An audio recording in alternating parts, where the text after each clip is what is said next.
வஞ்சிக்கிறத நீங்க சாதாரணமா நினைக்க கூடாது. அவன் என்ன செய்யறான் அப்படின்னா, அவிசுவாசமான காரியங்கள் அல்லது தவறான புரிதல்களை போட்டுக்கிட்டே இருக்கான். பிரச்சனை என்ன தெரியுமா? வார்த்தைய விசுவாசிக்காம போனதுதான் காரணம். கீழ்ப்படிஞ்சிட்ட அப்படின்னா அற்புதம் ஆரம்பிச்சிருச்சு. ராஜாவனுடைய கட்டளை கை கொண்டு நட என்று வாழ்க்கையை மாற்றுவது தேவனுடைய சித்தமும் தேவனுடைய திட்டம். இப்போ நீங்க எல்லாம் எங்க இருக்கிறீங்க அப்படின்னா, குமாரனுடைய ராஜ்யம். எல்லாம் சொல்லுங்க, யாருடைய ராஜ்யம்? I am under the kingdom of Christ. இயேசு ராஜான்னு சொல்லி சொன்ன உடனே உங்க மனசுல தெரிஞ்சுக்கங்க, இவர் எல்லாவற்றுக்கும் மேலானது. நீ வார்த்தைக்கு மரியாதை கொடுத்துட்ட அப்படின்னா, நீ வார்த்தையை கடைபிடிச்சிட்ட அப்படின்னா, இந்த கட்டளைகளுக்கு நீ மரியாதை கொடுத்துட்ட அப்படின்னா, இயேசுவனுடைய அந்த ராஜாவினுடைய வார்த்தைக்கு கீழ்ப்படிஞ்சிட்ட அப்படின்னா, என்டையரா லைஃப் டிரான்ஸ்ஃபார்ம் ஆயிடும்.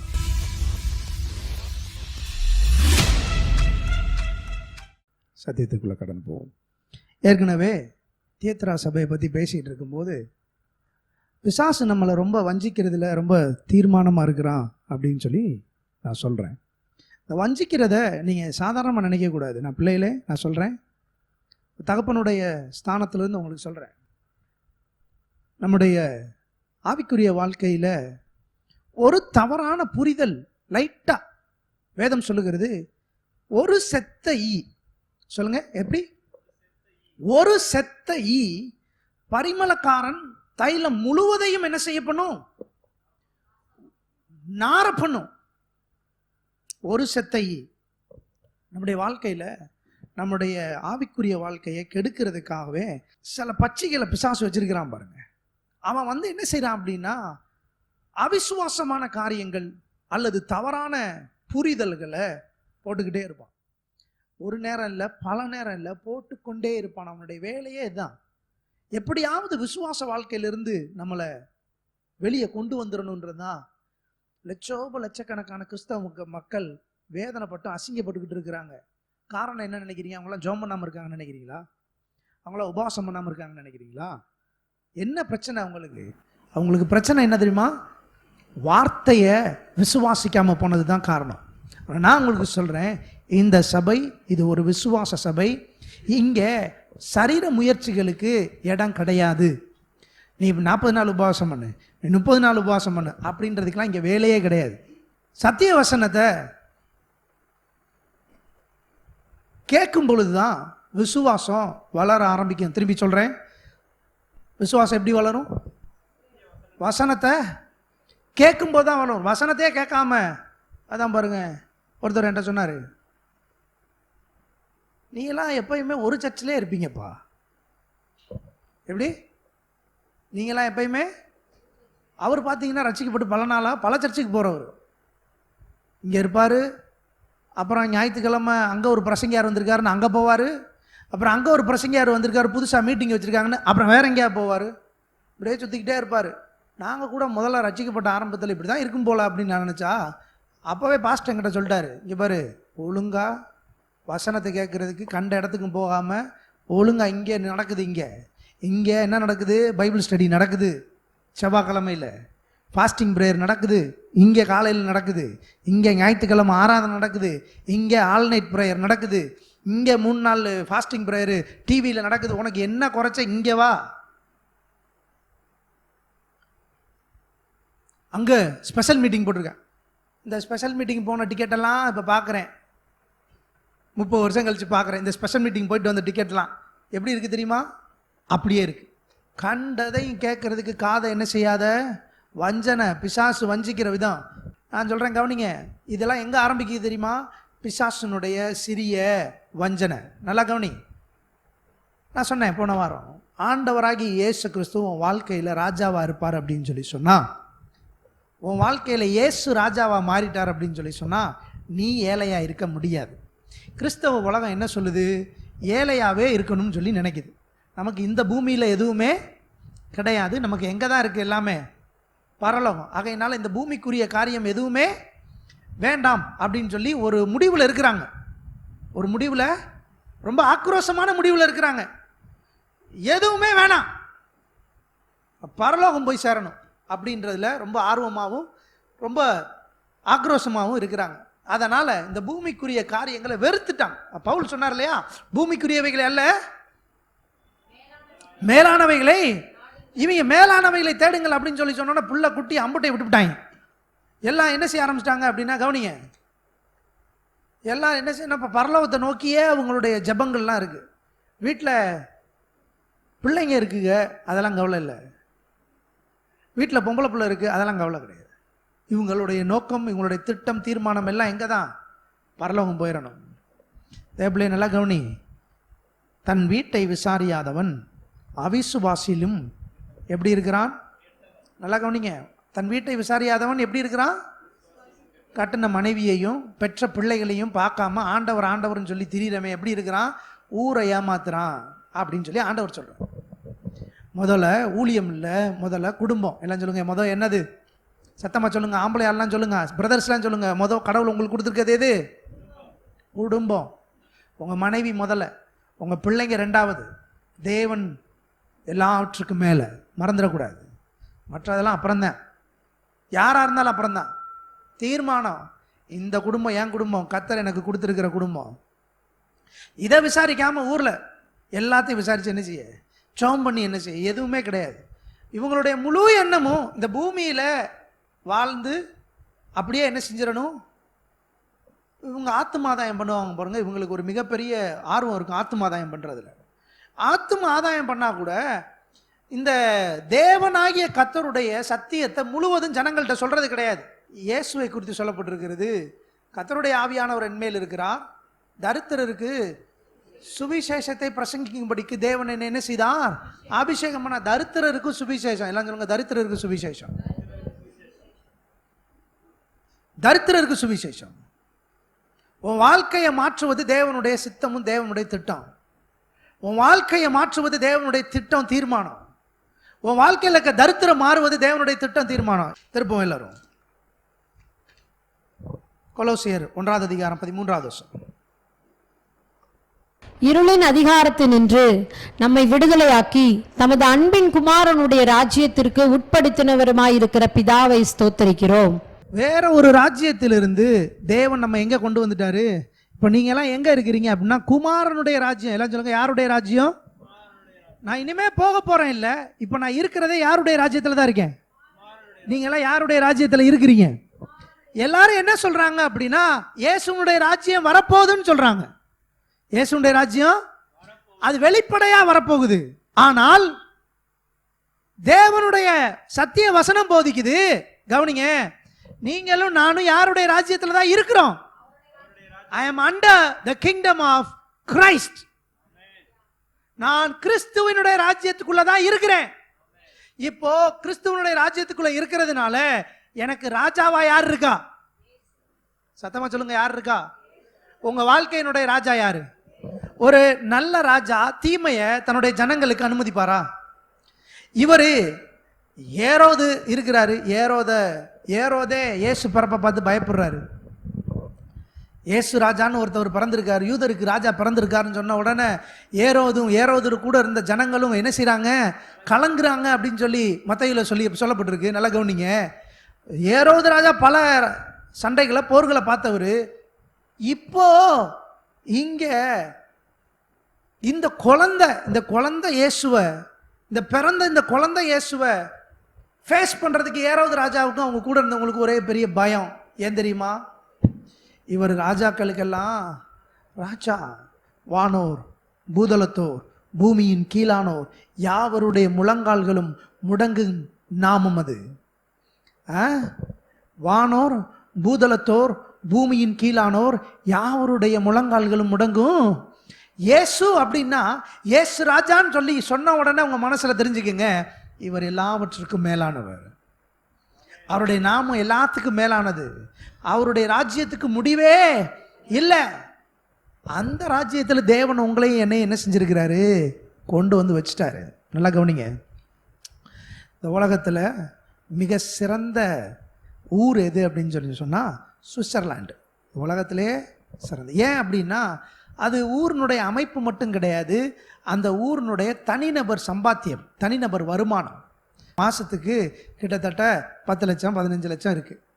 தனிநபர் வருமானம், அந்த ஊரினுடைய தனிநபர் வருமானம், அந்த தேசத்தினுடைய தனிநபர் வருமானம். ஆனால் உங்களுக்கு தெரியுமா, அந்த ஊர் தான் உலகத்தில் 5வது இடத்துல இருக்கிற தற்கொலை பட்டியல்களில் இருக்குது. ஹலோ, அப்போ நிறைய பணம், நல்ல சூழ்நிலை, நல்ல காலநிலை இருக்கிறதுல பெரிய பெரிய காசுக்காரங்க பணக்காரங்கிட்ட போய் எந்த ஊரில் செட்டில் ஆகணும்னு கேட்டால் எல்லாம் என்ன சொல்லுவாங்க? சுவிஸில் போய் செட்டில் ஆகணுமா. இருக்கிறதுல மிகப்பெரிய காஸ்ட்லியஸ்ட் வாட்ச் கம்பெனிலாம் எங்கே இருக்குது? ராடோ, டாக்வர், பென்ட்லி எல்லாம் எங்கே தான் இருக்குது? சுவிஸில் தான் இருக்குது. சுவிஸ் மேடு வாட்ச் அப்படின்னாலே அது 50,000 ரூபா வாட்ச். சுவிஸ் மேடு வாட்ச்லாம் எவ்வளோ தான்? 2 கோடி 3 கோடிலாம் இருக்குது வாட்ச் மட்டும். எல்லாம் பார்த்தீங்கன்னா சுவிஸ் மேடு. அப்போ அந்த ஊரில் இவ்வளவு சொஃபஸ்டிகேட்டடான ஊரில் இருக்கிறவங்க சூசைட் பண்ணுறதே 5 லெவலுக்கு போகிறேன். உலகத்தில் 5வது லெவலில் இவ்வளோ பணம் சம்பாதிக்கிறவன் ஏன் அப்படி போகிறான்? ஏன் தெரியுமா? அவன் எந்த ராஜ்யத்தில் இல்லை, இந்த ராஜ்யத்தில் இல்லை. அவன் இந்த ராஜ்யத்தில் இருந்தா அவன் என்ன செய்ய மாட்டான்? கண்டிப்பாக கவனிங்க, நான் சொல்கிறேன், பணம் உங்களை பாதுகாக்காது, ஆனால் இயேசுனுடைய ராஜ்யம் உங்களை பார்க்கும். இயேசு ராஜா உங்களை பாதுகாப்பார். எத்தனை பேர் ஆமென் சொல்கிறீங்க? கர்த்தர் என் மெய்ப்பர், எனக்கு ஒரு குறையும். என் மெய்ப்பர், எனக்கு ராஜா மட்டும் கிடையாது, அவர் என்னுடைய மெய்ப்பர், என்னை என்ன செய்கிறவர்? பாதுகாக்கிறவர். கவனிங்க தேவப்பிள்ளையே. அப்போது தேவன் என்ன பண்ணுறாரு பாருங்க. பிரசங்கி 8வது அதிகாரம், சீக்கிரம் பிரசங்கி 8வது அதிகாரம் 2வது வசனம். ராஜாவின் கட்டளையை கை கொண்டு நட என்று நான் உனக்கு எச்சரிக்கிறேன். சொல்லுங்க, யாருடைய கட்டளை கை கொண்டு நட? ராஜாவின் கட்டளை. பக்கத்தில் இருக்க பார்த்து சொல்லுங்க. ராஜாக்கு கீழ்ப்படுகிறதும் ஒன்று தான், ராஜாவுடைய கட்டளைக்கு கீழ்ப்படுகிறதும். சரி, இது என்ன நினைக்கிறீங்க? கவனிக்கிறீங்களா? இது என்ன நினைக்கிறீங்க? இது ஃபுல்லாக என்ன இருக்குது? இது ஃபுல்லாக என்ன இருக்குது? அவரோட கட்டளை இருக்குங்க. இந்த கட்டளையை அப்படின்னு உன்னை நான் என்ன செய்கிறேன்? அப்படின்னு உன்னை நான் என்ன செய்கிறேன்? எச்சரிக்கிறேன். ராஜாவினுடைய கட்டளை கை கொண்டு நட என்று எச்சரிக்கிறேன். ஆண்டவர் ஒரு எச்சரிப்பின் சத்தத்தை கொடுக்குறாரு. எதுக்கு ராஜாவினுடைய கட்டளை கீழ்ப்படியணும்? திருப்புங்க யோவான் 2வது அதிகாரம், யோவான் 2வது அதிகாரம் 3வது வசனம். திராட்சரசம் குறைவுபட்ட போது இயேசுவின் தாய் அவரை நோக்கி, அவர்களுக்கு திராட்சரசம் இல்லை என்றாள். அதற்கு இயேசு, ஸ்திரீயே, எனக்கும் உனக்கும் என்ன? என் வேளை இன்னும் வரவில்லை என்றார்.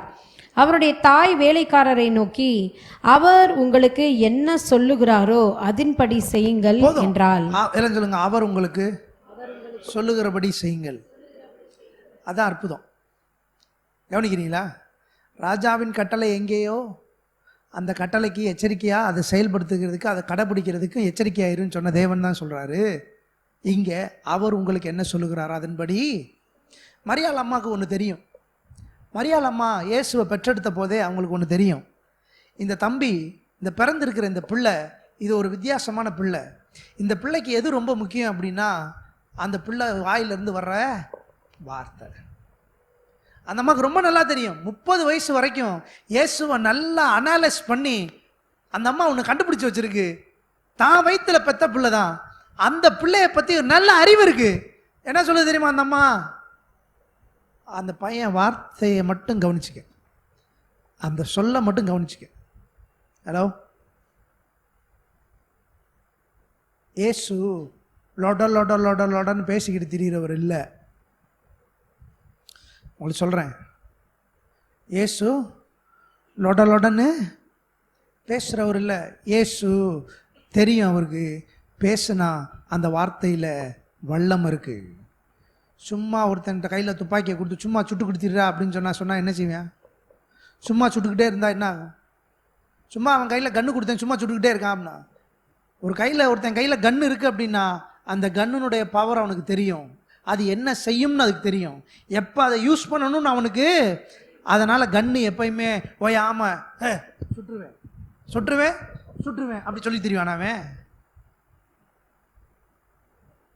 என்னைக்காவது போலீஸு வரியா சுடவா அப்படி கேட்டு பார்த்துருக்கீங்களா? செய்ய மாட்டாங்க. ஏன்னா அவங்களுக்கு தெரியும், சுட்டா மண்டை செதறிடும்னு.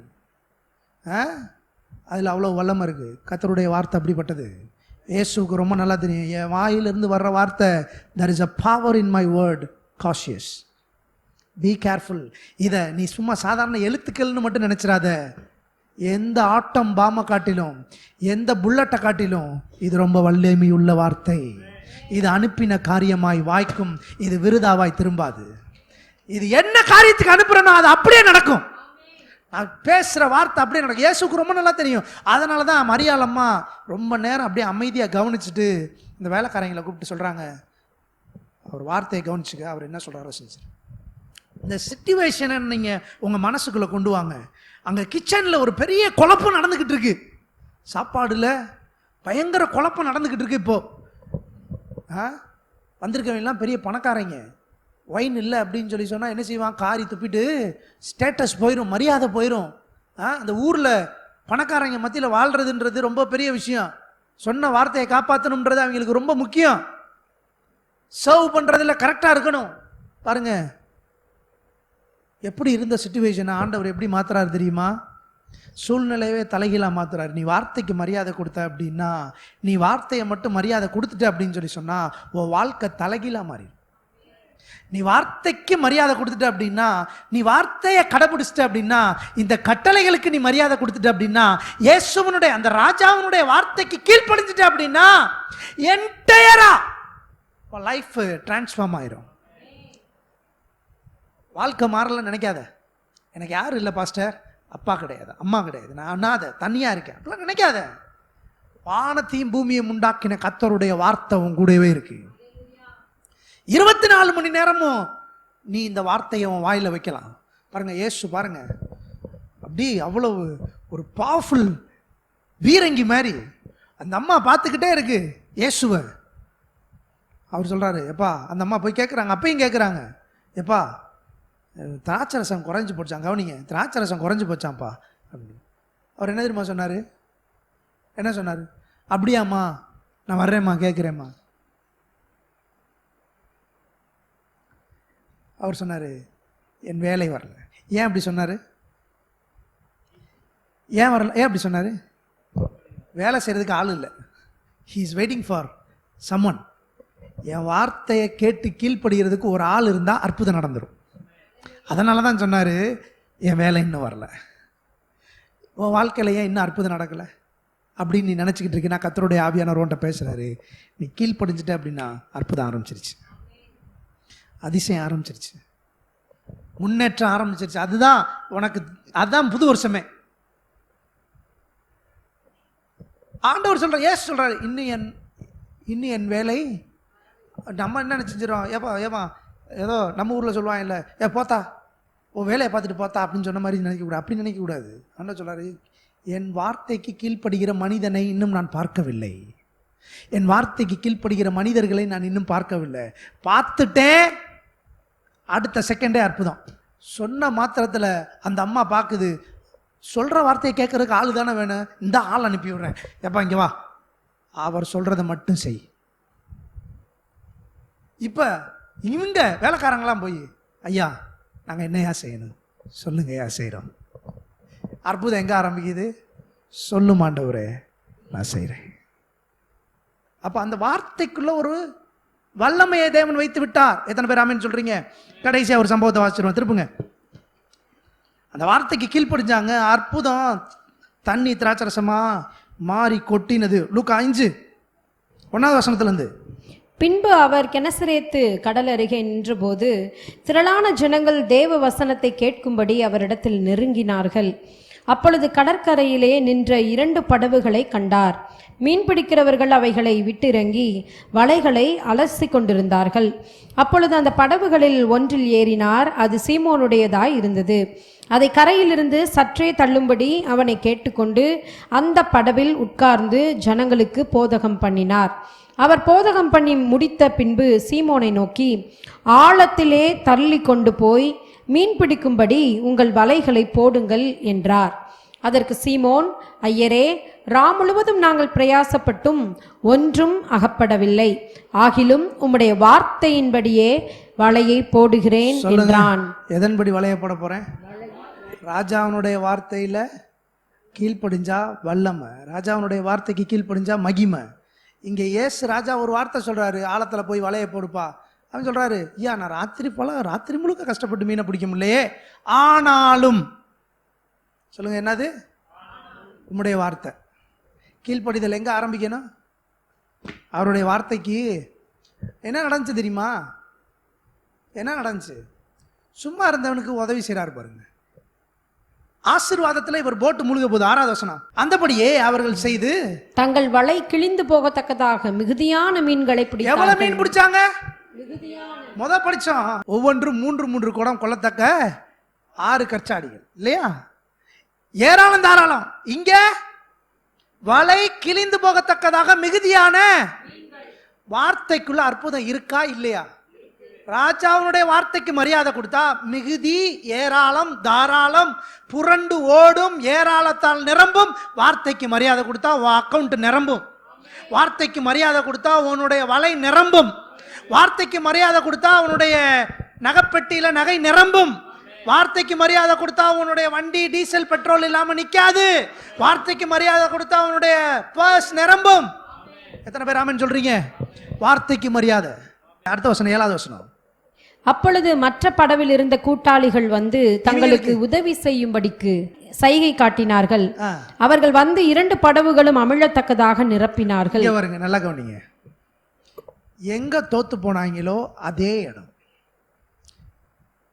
பின்னாடியே ஒருத்தன் வந்திருக்கான், நல்லா கவனிக்கணும்.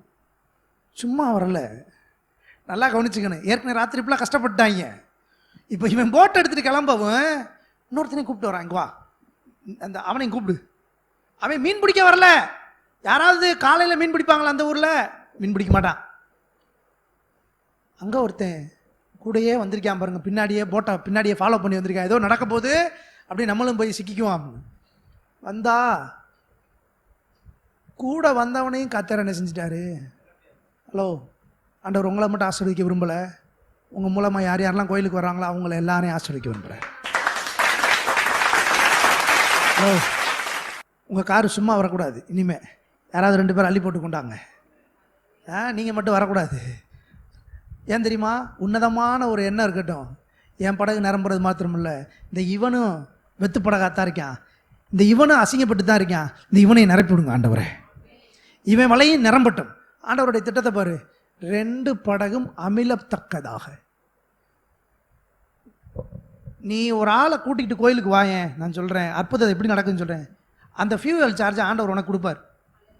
உன் ஆட்டோவிலையோ உன் கார்லையோ 2 பேரை கூட்டிகிட்டு வாயேன் புதுசாக, அந்த வாரம் உனக்கு எப்படி இருக்குதுன்னு மட்டும் பாரு. நான் சவால் விட்டு சொல்கிறேன், நீ புது ஆத்துமாவை அப்படி கூட்டிகிட்டு வா. அவனை அவன் நிரம்பி வெளியே போகிற பொழுதே உன்னையும் கத்தர் நிரம்பி வெளியே அனுப்புவார். இது ரகசியம் தேவைப்பிள்ளையே. நீ வெறுமையா நீ வர வர, நீ ஒத்தாலா வர வர உன் பழகு நிரம்பாதே. கூட ஒருத்தனை கூட்டிட்டு வா. நீ வரும்போதே ஒருத்தனை கூட்டிட்டு வா. ஆசீர்வதிக்கப்படாத ஒருத்தனை கூட்டிட்டு வா. அற்புதமா நிரம்புறத நீ பாப்ப. உன் படகு நிரம்புறது மாத்திரம் இல்ல, அவன் படகு நிரம்புறத. ஏன் தெரியுமா? அற்புதம் எங்க இருக்கு? வார்த்தைக்கு கீழ்ப்படுகிறதுல. வார்த்தையை கீழ்ப்படிங்க, சொல்ற வார்த்தைகளை பேசுங்க, இரவும் பகலும் இந்த வார்த்தைகளை வாயில வச்சு பேசிக்கிட்டே இருங்க. நான் சொல்றேன், உங்க படக தேவன் நிரப்புவார். எத்தனை பேர் ஆமென் சொல்றீங்க? யாரும் எழுந்திருப்போம்.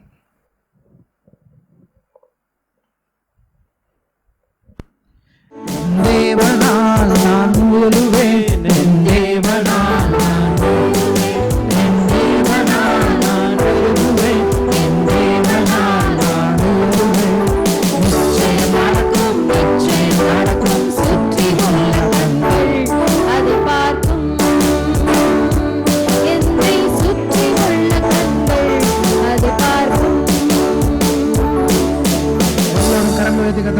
ஆண்டவரே, நான் வார்த்தைக்கு கீழ்ப்படுகிற மனிதன். என் வலை நிரம்பட்டும், என் படகு நிரம்பட்டும்.